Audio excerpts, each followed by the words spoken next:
Assalamualaikum warahmatullahi wabarakatuh. Para pemirsa sekalian yang saya muliakan, Pak Karni, saya tidak kenal taat pribadi. Sekalipun saya orang Jawa Timur. Tapi saya tahu di Probolinggo itu sering ada begitu. Ganti-ganti orang. Ini apa karena tanahnya yang sangar apa bagaimana? Nah, saya hanya mendengar dari uraian para bapak-bapak dan juga dari berita Jawa Timur yang sebagian besar saya percaya karena beliau-beliau bukan orang yang suka bohong. Kalau seperti yang diceritakan tadi, saya setuju kepada kesimpulan bahwa fenomena ini adalah fenomena penipuan, fenomena kekejaman dan kezaliman. Saya tidak berani mengatakan ini dibungkus agama, karena bungkusnya memang tidak ada. Tapi diaromakan agama ya. Nah, saya juga setuju dari Pak Akbar Faisal tadi, Bu Marwah ini kembali sajalah kepada kita-kita ini. Saya kenal sama beliau itu di London, jauh dari sini. Pada waktu itu kopernya hilang, jadi bajunya habis dan menggunakan baju istri saya. Untungnya saya tidak keliru karena nah, karena kecerdasan itu belum segalanya. Kepandaian, kecerdasan itu masih tergantung pada kejiwaan. Ketika kejiwaan itu goncang, maka kecerdasan pun juga goncang. Sehari-hari kita yang doktor, yang profesor, yang pinter-pinter itu, kalau pulang itu dimarahi istrinya, bisa goblok nggak ada dia itu. Nah mungkin ini pengalaman semua kan. Ya. Artinya apa? Intelektualisme bisa goncang karena instabilitas rohani. Nah pada instabilitas rohani inilah seluruh penyakit-penyakit rohani baik yang dari dalam maupun dari luar masuk di situ. Mengapa saya mengambil kesimpulan ini? Karena setelah saya runut di dalam agama, saya hanya tahu dari agama dan negara. Ini ukuran saya untuk melihat sesuatu. Untuk yang lain saya tidak ahli sehingga saya tidak menggunakan pendapat atau pendekatan itu. Saya runut di agama, ini tidak ketemu pembenaran terhadap fenomena ini. Di agama itu ada perdukunan yang di dalam agama disebut kahana, tapi jenisnya banyak perdukunan itu. Pertama, dukun fisik yang bermanfaat. Misalnya dukun bayi, nah itu kan bagus itu. Dukun tergilir, dukun bayi, dukun pijet, dan di antara mereka juga ada yang diberikan kelebihan oleh Allah. Misalnya ada tulang yang patah, itu disentuh saja, kadang juga sudah bisa baik. Tapi ini jelas halal karena tujuannya dan peruntukannya. Tapi kalau perdukunan itu sudah masuk ramalan, ini bermasalah. Meramal nasib orang dan sebagainya. Astronomi bagus, tapi astrologi itu tidak bagus. Allah menciptakan takdir, itu disimpan. Dan tidak boleh dikemukakan oleh orang yang oleh Allah diberi kemampuan untuk melihat takdir itu. Memang ada beberapa orang yang diizinkan Allah untuk melihat ke depan. Tetapi sekalipun dia tahu dia tidak boleh memberitahukan kepada masyarakat awam secara vulgar. Karena dia tidak akan kuat menerima itu. Misalnya saya menyampaikan kepada Pak Azumardi bahwa Anda akan meninggal 3 bulan lagi. Ini kan tidak bisa, kan lebih baik insya Allah panjang umur, kan begitu. Nah, kenapa? Dia harus mencari formulasi. Yang formulasi ini bisa dimengerti oleh orang awam dan kuat orang awam menerimanya. Seperti pengalaman saya pribadi, ayah saya sakit keras, saya datang ke kakek saya. Yang dikenal kakek saya itu mengertilah begitu. Saya bilang, Mbah, ini ayah sakit, mohon didoakan dan mohon dikirim obat. Jawabnya gimana? Sudah enggak usah, kamu pulang saja.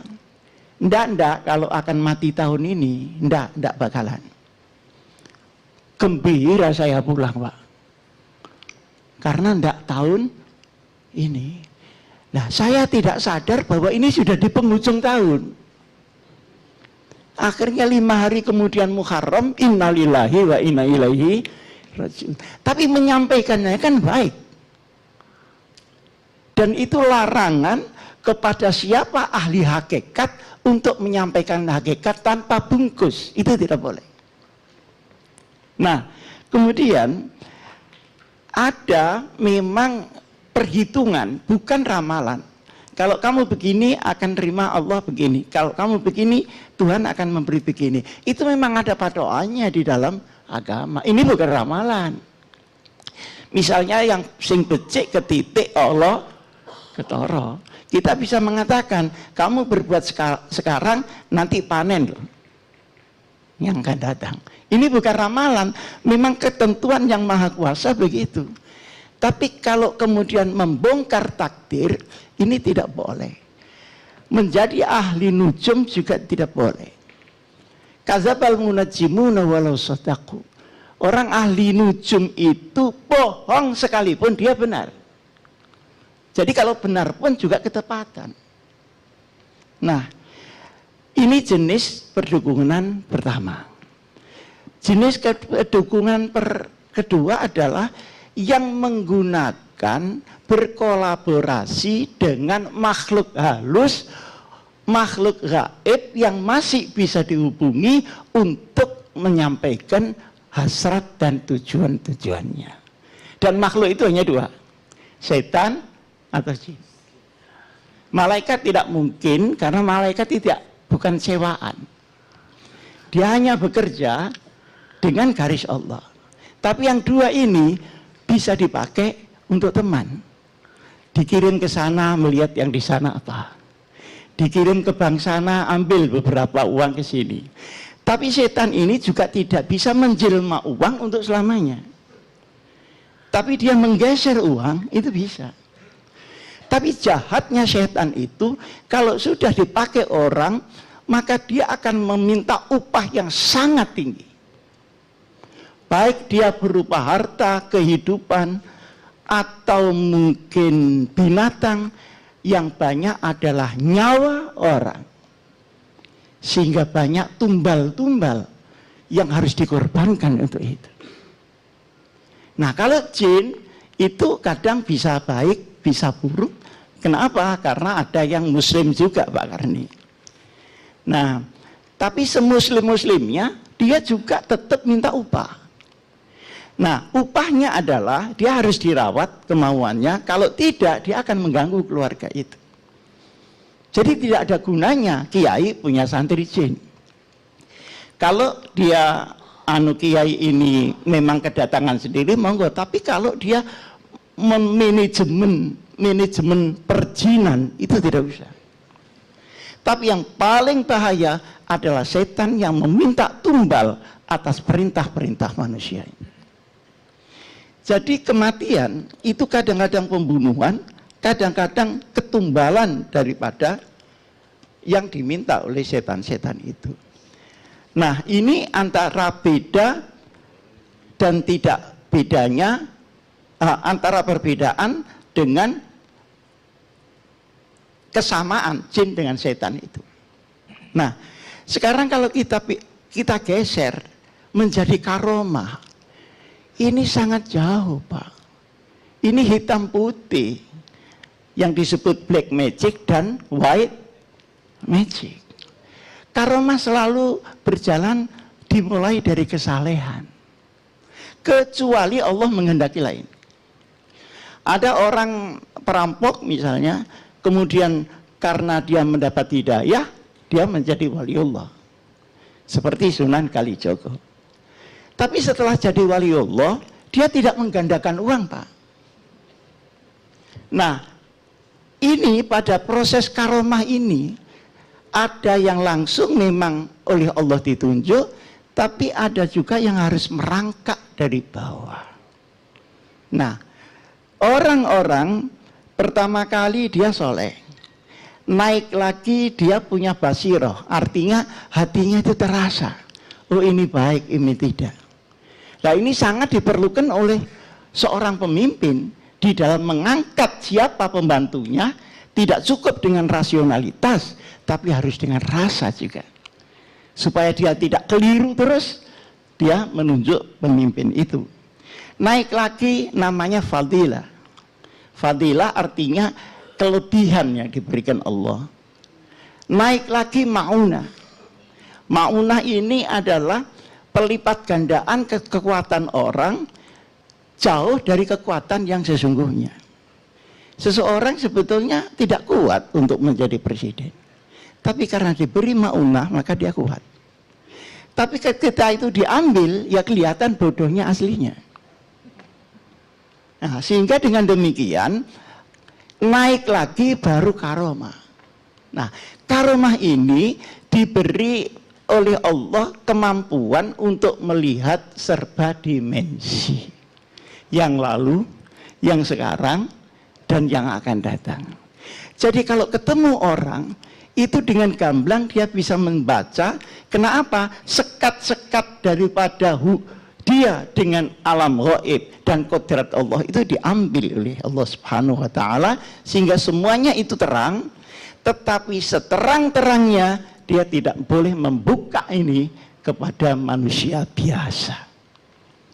Nah, di sini beratnya, orang tahu tapi tidak boleh menyampaikan ketahuannya. Dia harus mencari formula-formula yang orang awam juga menerima, bisa kuat menerima, tetapi sambil berjalan dia dibimbing menuju ke jalan yang benar. Nah, kalau kriteria ini yang kita pakai, tidak ketemu fenomena itu, di mana tempatnya? Di mana tempatnya? Saya tidak menuduh ini menggunakan perewangan atau apa, tetapi konsep agama seperti itu, nah kita mikir sendiri, kira-kira fenomena ini masuk sebelah mana. Nah, sekarang kita masuk rasio biasa saja. Tadi yang sudah disampaikan Pak Mahfud, rasio biasa saja. Kalau memang seseorang bisa mengadakan uang, atau katakanlah menggandakan uang, kenapa mesti uangnya orang lain yang diminta? Lah uangnya sendiri digandakan, misalnya sekarang 10.000 digandakan jadi 10 juta, besok pagi digandakan lagi menjadi 10 miliar, digandakan lagi 10 triliun, kan sudah selesai. Apa? Ada apa dia mesti harus cari di Makassar, harus masih di sana dan sebagainya. Apalagi ada maharnya. Nah, cuma kembali seperti yang disampaikan oleh Pak Azumardi, sudah tahu begitu, pengikutnya kok banyak. Kesimpulannya, masyarakat kita sedang sakit. Benar. Yang masyarakat bawah miskin, dia pengen uang. Yang masyarakat tengah, dia mulai kesulitan ekonomi. Yang masyarakat atas sudah sangat serakah, sehingga seberapapun duit itu dia tidak pernah akan cukup. Maka dalam kondisi seperti itu, rasionalitas dan khusus di bidang ekonomi ini akan tumbuh secara menjamur. Insya Allah ini kalau tidak ada penanganan akan terjadi seperti ini terus di mana-mana tempat, tapi ujung-ujungnya tetap ekonomi, Pak. Jadi agama dan sebagainya itu hanya sebagai landasan, tapi ujung-ujungnya adalah uang itu tadi. Maka yang penting sekarang, mumpung di sini ada ketua MUI Jawa Timur, apalagi ketua MUI Probolinggo, yang banyak begini nih Jawa Timur, Pak. Kata Pak Zumardi karena banyak NU-nya. Saya juga ngenes. Sebetulnya NU ini kena apa? Yang menipu juga NU, yang ditipu alhamdulillah juga NU. Nah, ini harus diterangkan kepada umat bahwa jangan mendekati begini-begini. Hal-hal yang seperti ini. Tapi umat itu tidak selalu mengerti membedakan mana penipuan, mana gendam, dan mana karomah. Nah, tetapi untuk memudahkan mereka, kita beri saran saja. Kalau ada seorang mengaku bisa begini, begitu, tetapi kelakuan tidak baik dan ibadahnya tidak jelas, jangan didekati dulu. Kedua, dicoba. Orang ini kalau saya minta sesuatu yang jahat, dia mau nuruti enggak? Misalnya Pak Dukun, tolong toko yang sebelah saya dimatikan aja supaya saya bisa. Begitu dia mau, jangan didekati. Inilah bedanya Al-Kahanah, An-Nujum, dan Al-Karamah. Nah, sehingga harus ada kehati-hatian. Jangan mendekati orang-orang yang sebenarnya dia seperti aulia Allah, tetapi ibadah dan akhlaknya tidak sesuai dengan kriteria yang ada itu semua. Semoga rangkuman saya ini ada guna dan manfaatnya. Wassalamualaikum warahmatullahi wabarakatuh. Pak Kiai, boleh tanya, apakah orang yang memanage setan ataupun jin tadi termasuk golongan yang musyrik? Bukan hanya musyrik, ya kafir, ya musyrik, ya sesat, semua numpuk di situ. Karena kita sudah diberitahu, setan itu musuhmu. Jangan sekali-kali kamu perlakukan sebagai teman. Dia harus diperlakukan sebagai musuh. Maka ketika kita memperlakukan sebagai teman, kita sudah hancur dunia kita dan akhirat kita. Bayangkan Pak, kalau mereka minta setiap tahun harus ditumbali dengan nyawa. Kadang-kadang dia dimatikan sebelum mati yang sesungguhnya. Kemudian disiksa oleh setannya itu. Betapa korban-korban yang jatuh dan dosa kita. Sementara yang kita cari hanya uang. Kalau mereka mencuri seperti tuyul, seperti itu bisa gampang Pak. Tapi baliknya ini yang berbahaya. Dia akan meminta imbalan yang jauh lebih dahsyat daripada jumlah yang kita terima. Dan itu bisa. Ada tempat-tempat kita, grup-grup, ya mungkin ada WA dari setan-setan itu yang bisa dihubungi. Dan juga jin. Kalau jin itu masih ada lumayannya lah. Cuman ya tetap tidak usah. Kenapa? Karena dia tetap juga minta imbalan. Kalau imbalan tidak cukup, bisa mengganggu keluarga dan anak turun kita. Mudah-mudahan kita tidak berkolaborasi dengan setan. Karena kita bisa setanen, tetapi setan tidak bisa kemenungsan. Bung Karni, saya ingin memohon, saya kira kita tidak punya hak mengatakan ini setan, ini wali Allah. Tidak ada yang lebih berhak. Saya katakan Allah maha melihat, Allah maha tahu, Allah maha adil.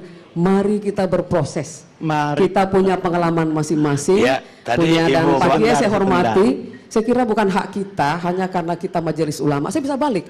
Lalu kemana selama ini ulama tidak mendidik orang sehingga salah?